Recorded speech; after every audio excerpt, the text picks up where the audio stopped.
రైతు సోదరులకు నమస్కారం. నా పేరు నందకిషోర్. నేను Melina seeds private limited Bengaluru Kalyanadurgam ఎంప్లాయీని. అయితే ఈ రోజు ఈ వీడియో తీయడానికి ముఖ్య ఉద్దేశం ఏమంటే మనం మెలినా సీడ్స్ వారి శివంగి 226 అనేటువంటి వెరైటీ అయితే ఇచ్చాము. ఇక్కడ ఈ ప్రస్తుతం ఈ చూస్తున్నటువంటి వీడియో వచ్చేసి మనకి కళ్యాణదుర్గం మండలం గరుడాపురం గ్రామంలో అయితే ఉన్నాము. అయితే ఇక్కడ మెలినా సీడ్స్ వారి శివంగి 226 వెరైటీ అయితే ఇచ్చాము. అది ఎట్లుంటి ఏంటి అనేటువంటి విషయాలను మనము ఇక్కడ పొలంలో చూస్తూ తెలుసుకుందాం. ఏప్రిల్ 11, 2025 సంవత్సరం అయితే రైతు ప్రధాన పొలంలో శివంగి 226 అనే వెరైటీ అయితే ఇవ్వడం జరిగింది. ఇక్కడ ప్రధాన పొలంలో వచ్చేసి మనకి 8000 మొక్క అయితే నాటుకోవడం జరిగింది. అయితే ఏప్రిల్ 11 నుంచి ఏప్రిల్ నెలంతా కూడా మనకి దాదాపు 38 నుంచి 40 డిగ్రీల ఉష్ణోగ్రతలు అయితే ఉన్నాయి. మే నెల స్టార్ట్ అయినప్పటి నుంచి విపరీతమైన వర్షాలు ఉన్నప్పటికీ కూడా ఈ వెరైటీ ఎండకు గాను వానకు గాను అన్ని రకాలుగా మనకి తట్టుకోలేదని చెప్పడానికి ఎంతో సంతోషిస్తున్నాను. చాలా మంది రైతులు మనము ఏప్రిల్ 11 నాటినప్పటికీ ఆ క్లైమేట్ కి అనుకూలంగా కానీ లేదంటే అట్లా ఏప్రిల్ 11 తర్వాత దాదాపు 20 రోజుల కింద నాటిన వెరైటీలు కూడా మనకు ఈ గ్రోత్ అయితే కానీ ఈ యొక్క మొక్కు స్టెమ్ అయితే కానీ పట్టు రావడం అయితే కానీ మనం ఎన్నో రకాలుగా వెరైటీలు అయితే చూసాము. ఈ శివంగి 226 అయితే వెరైటీని ఫస్ట్ టైం ఇక్కడ చూస్తున్నాము. 8000 మొక్క రైతు ప్రధాన పొలంలో అయితే చూస్తున్నాము. అన్ని రకాలుగా ఇది బాగా వచ్చిందని చెప్తున్నాం.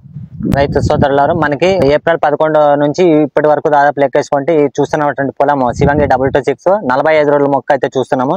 చూసుకోవచ్చు. మనము ఫ్లవర్ సెట్టింగ్ కూడా ఈ ఎండలకు కానీ వానలకు కానీ అన్ని రకాలుగా మనకి ఫ్లవర్ సెట్టింగ్ కూడా బాగా అయింది. చూసుకోవచ్చు. ఈ గుచ్చులో ఎన్ని కాయలు ఉంటే అన్ని కాయలు కూడా మనకి అన్ని రకాలుగా బాగా సెట్ అయింది. మీరు కింద నుంచి పై దాకా చూసుకోవచ్చు. ఫ్లవర్ సెట్టింగ్ కానీ కాయ కానీ పూత పింజ అన్ని రకాలుగా మనకి బాగా సెట్ అయింది కూడా ఈ సందర్భంగా చూసుకోవచ్చు. మనమైతే కాయ కూడా మంచి దగ్గర కాపు పూత పింజ మంచి 45 రోజుల మొక్క. ఇక్కడ ఎక్కడికి వెళ్ళినా కూడా రైతులు ఈ వర్షానికి కానీ ఈ ఎండకు కానీ సరిగా గ్రోత్ లేకపోవడం కానీ లేకుంటే ఆ నాటినటువంటి పొలాన్ని మళ్ళీ మనకి దాన్ని పీకేసి మళ్ళీ నాటడం అయితే జరుగుతోంది. అయితే ఈ మొక్క నాటినప్పటి నుంచి అన్ని రకాలుగా వైరస్ కానీ మొక్కలు మనకి చనిపోకుండా వానకు కానీ ఎండకు కానీ అన్ని రకాలుగా తట్టుకొని ఫ్లవర్ సెట్టింగ్ కూడా బాగా అయింది. మనకి ఇంకా చూసుకోవచ్చు. ఈ క్లైమేట్ లో కూడా ఇంతటి ఉష్ణోగ్రతలు అన్ని రకాలుగా మార్పులు చెందినప్పటికీ అన్ని రకాలుగా బాగుంది. ఇది గ్రోత్ అయితేనేమి మనకి ఫ్లవర్ సెట్టింగ్ అయితేనేమి మచ్చ గానీ అన్ని రకాలుగా బాగా సెట్ అయిందని చెప్పేసి ఈ సందర్భంగా తెలియజేస్తున్నాం. ఇది ఫ్లవర్ కూడా చూడండి. మొక్క అయితే బాగానే పెరిగింది. గ్రోత్ గానీ అన్ని రకాలుగా పెరిగింది.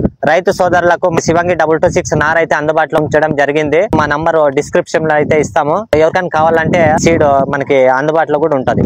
మెలినా సీడ్స్ రైతు సోదరులు ఇంకో విషయాన్ని కూడా మనం అబ్జర్వ్ చేయొచ్చు. ఇది మెలినా సీడ్స్ వారి శివంగి 226 లేబుల్ అయితే చూస్తున్నాము. మనం ఈ విధంగా మెలినా శివంగి 226 R&D సర్టిఫైడ్ బై R&D.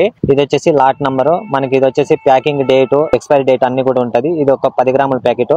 మనకి మెలినా కంపెనీలో ఏ వెరైటీ తీసుకున్నా కూడా ఈ విధంగా స్కాన్ అయితే మనము గమనించవచ్చు. ఈ స్కానర్ వల్ల ఉపయోగం ఏమంటే మనకి దీంట్లో ఏ వెరైటీ దాంట్లో లాట్ నంబర్ ఎంత, దాని లోపల ఎంత సీడ్ అయితే ఉంది, ఆ సీడ్ నుంచి మనకి ఎంత జర్మినేషన్ వస్తుంది, దాని జెనెటిక్ ప్యూరిటీ ఎంత అనేది మనకి రైతు ముందే అంచనాకి రావడం అయితే జరుగుతుంది. ఇది ఒక 10 గ్రాముల ప్యాకెట్. దీని నుంచి మనకు ఒక 4000 మొక్క అయితే రావడం జరుగుతుంది.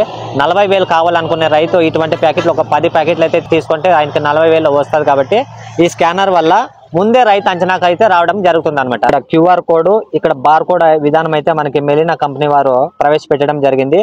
దీని వల్ల రైతులు అది ఎన్ని గ్రాముల ప్యాకెట్, దాని లాట్ నంబర్ ఎంత, దాని యొక్క మ్యానుఫ్యాక్చరింగ్ డేట్ ఎంత, ఎక్స్పైరీ డేట్ ఎంత, ఈ యొక్క క్యూఆర్ కోడ్ లో మనము మన మొబైల్ లో స్కాన్ చేసుకుంటే దాంట్లో నుంచి ఎంత జర్మినేషన్ ఎంత వస్తుంది, జెనెటిక్ ప్యూరిటీ ఎంత, దాని నుంచి మనకి ఎంత సీడ్ వస్తుందో రైతులు ముందే వాళ్ళు తెలుసుకోవడం జరుగుతుంది అనమాట. దీని వల్ల మనకి మెలినా కంపెనీ వారు రైతులకు ఇస్తున్నటువంటి ఒక గొప్ప అవకాశం అని చెప్పి రైతులకు తెలియజేస్తున్నారు.